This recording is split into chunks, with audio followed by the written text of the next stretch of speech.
తితిక్ష అంటే సహించాలి అనే భావము, సహన భావము.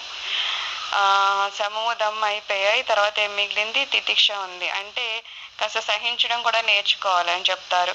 మంచి చలిలో బట్టలు లేకుండా ఉండడం, తీవ్రమైన ఎండలో సాధన బట్టలు లేకుండా ఎండలో ఉండడం మొదలైనవి.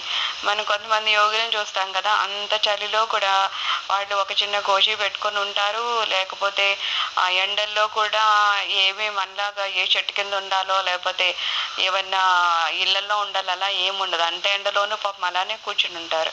అంటే అవంతా వాళ్ళు సహించడం నేర్పిస్తారనమాట వాళ్ళ శరీరానికి. సో అలా చేసేదాన్ని ఏమంటాము? తితిక్ష అంటాము. తనకు అపకారం చేసిన వాడిని తాను శిక్షించగలిగే శక్తి ఉన్న సహనంతో ఉండడమే తితిక్ష. అలాగే మన జీవితాల్లో కూడా మనల్ని ఇబ్బంది పెట్టే వాళ్ళు ఉంటారు. ఒకసారి వాళ్ళని మళ్ళీ తిరిగి మనం అనగలిగే స్థితిలో ఉన్నా సరే మనం అలా ఉండకపోవడమే తితిక్ష అంటారు. అలాగ వెంటనే ఒకడు మనం అనగలిగినా సరే అనవద్దు, సహనం చూపించండి అంటారు. అది కూడా సాధనలో ఒక భాగమే అనమాట. అయ్యో ఇంతమంది నన్ను బాధ పెడుతున్నారు అనే ఒక ఫీలింగ్ ఏమవుద్దంటే ఈ తితిక్ష అనే ఆ వర్డ్ విన్నాక మనలో అది పోతుంది అనమాట. వాళ్ళు ఎవరో బాధ పెట్టడం కాదు, దేవుడే మనకు ఒక పరీక్ష పెడుతున్నారు అనుకోవాలి.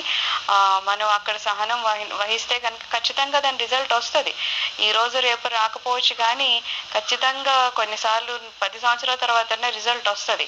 ఎవరైతే మనల్ని ఇబ్బంది పెట్టారో వాళ్ళు ఇంకో రకంగా ఇబ్బంది పడడం, ఆ ఇబ్బంది వలన మనం ఈరోజు సుఖంగా ఉండడం ఇట్లా జరుగుతూ ఉంటాయి. ఇవన్నీ ఏంటంటే దేవుడి మీద మనం నమ్మకం పెట్టుకుని ఉండాలన్నమాట. ఇవన్నీ పరీక్షలు అనుకొని అలా సహించుకుంటూ పోవాలన్నమాట.